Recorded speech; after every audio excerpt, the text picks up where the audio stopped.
Hi friends, അസ്സാം വലൈക്കും. ബിസ്മിക്ക് ചെല്ലോട്ട് എല്ലാവർക്കും സ്വാഗതം. ഇന്ന് നമ്മൾ നല്ലൊരു അടിപൊളി ഐറ്റമാണ്, ഈ ചൂടിനൊക്കെ കഴിക്കാൻ പറ്റിയ ഒരു അടിപൊളി ഐറ്റം. അത് ഇറക്കുന്നത് എങ്ങനെയെന്ന് നോക്കാം. അതിനായിട്ട് ഞാൻ ഇവിടെ എടുത്തിട്ടുള്ളത് റോബസ്റ്റ പഴമാണ്. ഏതൊരു ചെറിയ പഴവും ഇതിനായിട്ട് യൂസ് ആക്കാവുന്നതാണ് കേട്ടോ. അപ്പോൾ ഞാൻ എൻ്റെ അടുത്ത് കൂടെ റോബസ്റ്റ പഴം ഉള്ളൂ, അതുകൊണ്ടാണ് റോബസ്റ്റ പഴം എടുത്തിട്ടുള്ളത് കേട്ടോ. അപ്പോൾ ഇതിലേക്ക് ഞാനൊരു 4 റോബസ്റ്റ പഴമാണ് എടുക്കുന്നത്.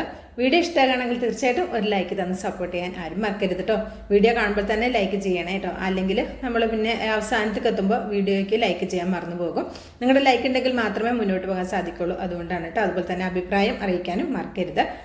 ഞാൻ ഇവിടെ നല്ല പഴുത്തിട്ടുള്ള 4 റോബസ്റ്റ പഴം എടുത്തിട്ടുണ്ട്. ഇതിലേക്ക് ഞാനൊരു 1/4 കപ്പ് പഞ്ചസാര, പഴത്തിൻ്റെ മധുരത്തിനനുസരിച്ചും നിങ്ങൾക്ക് എത്ര മധുരം വേണം അതിനനുസരിച്ചിട്ടും പഞ്ചസാര ചേർത്ത് കൊടുക്കാം. ഞാൻ 1/4 കപ്പ് ചേർത്തിട്ടുണ്ട്. നമ്മളൊരു അടിപൊളിയായിട്ടുള്ള നോർമൽ ടൈപ്പിലുള്ള ഒരു അവൽ മിൽക്കാണ് തയ്യാറാക്കി എടുക്കുന്നത്. അപ്പോൾ ഇതുപോലെ ഒന്ന് ഉടച്ചു കൊടുക്കാം കേട്ടോ. ഒരുപാട് അങ്ങോട്ട് ഉടച്ച് പേസ്റ്റ് ആക്കണ്ട, ചെറുതായിട്ട് കഴിക്കാൻ കിട്ടിയാൽ നല്ലതാണ്. ഇനി ഇതിലേക്ക് ഒരു 10-15 ഓളം വരുന്ന കാഷ്നട്ട്, നമ്മുടെ കയ്യിൽ എത്രയുണ്ടോ അത് അത്രയും ചേർത്ത് കൊടുത്താൽ നല്ലതാണ്. കുറച്ച് കൂടുതൽ ചേർത്ത് കൊടുത്താൽ അത്രയും ടേസ്റ്റ് കൂടും. അത്രയോളം ഞാൻ ഒരു 15 എണ്ണമാണ് എടുത്തിട്ടുള്ളത്. അതൊന്ന് മിക്സിയുടെ ചെറിയ ജാറിലിട്ട് ക്രഷാക്കി അതുകൂടെ ചേർത്ത് കൊടുത്തിട്ടുണ്ട്. പിന്നെ ഞാൻ എടുക്കുന്നത് 1/2 ലിറ്റർ പാലാണ് കേട്ടോ. ഇപ്പോൾ ഇത് ഞാൻ തിളപ്പിക്കാത്ത അങ്ങനെ കവർ പാലാണ് ചേർത്ത് കൊടുക്കുന്നത്. നിങ്ങളടുത്ത് തിളപ്പിച്ച പാൽ മതിയെങ്കിൽ അങ്ങനെയും ചേർത്ത് കൊടുക്കാം കേട്ടോ. ഈ 1/2 ലിറ്റർ പാലൂടെ ചേർത്ത് നന്നായിട്ടൊന്ന് മിക്സാക്കി എടുക്കാം. അപ്പോൾ എന്ത് ചൂടാണില്ലേ! ഇപ്പോൾ ഇവിടെ പെരിന്തൽമണ്ണയിൽ നല്ല അടിപൊളി ചൂടാണ്, ഒരു മഴ പോലും കിട്ടിയിട്ടില്ല. അപ്പോൾ നല്ല അടിപൊളി ചൂടാണ്. നല്ല ചൂടുകാല സമയത്ത് കുടിക്കാൻ പറ്റിയ നല്ലൊരു അടിപൊളി ഐറ്റമാണ് അവൽ മിൽക്ക്. അപ്പോൾ ഇതിലേക്ക് ഞാൻ പൊരിയവലാണ് എടുത്തിട്ടുള്ളത് കേട്ടോ. പൊരിയവൽ അല്ലെങ്കിൽ പൊരിയവലില്ലെങ്കിൽ സാധാരണ അവലൊന്ന് വറുത്തിട്ട് ചേർത്ത് കൊടുക്കാവുന്നതുമാണ്. നിങ്ങൾക്ക് എത്ര തിക്ക് വേണം അതിനനുസരിച്ചിട്ട് അവലിൻ്റെ അളവിൽ മാറ്റം വരുത്താം കേട്ടോ. അപ്പോൾ കുറച്ച് ലൂസിൽ മതിയെങ്കിൽ കുറച്ച് അവൽ ചേർത്താൽ മതി.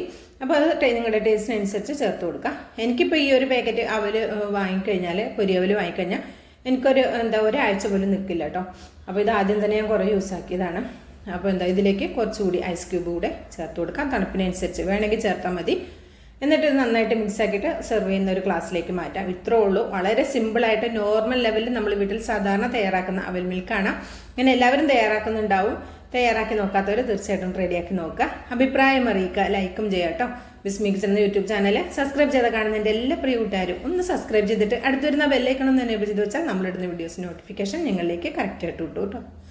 അപ്പോൾ ഇതിലേക്ക് മുകളിലായിട്ട് കുറച്ച് ടൂട്ടി ഫ്രൂട്ടി ഉണ്ട് എൻ്റെ അടുത്ത്, അതുകൊണ്ട് അതൊന്നും ചേർത്ത് കൊടുക്കുക. നിങ്ങൾക്ക് ഐസ്ക്രീമൊക്കെ വേണമെങ്കിൽ ചേർത്ത് കൊടുക്കാം കേട്ടോ, ഇല്ലെങ്കിലും ഒരു കുഴപ്പമില്ല. അപ്പോൾ ഇൻഷാ അല്ലാഹ് അടുത്ത നല്ലൊരു അടിപൊളി വീഡിയോ ആയിട്ട് എത്തുന്നതായിരിക്കും. എല്ലാ കൂട്ടുകാർക്കും നന്ദി, നമസ്കാരം, അസ്സലാമു അലൈക്കും.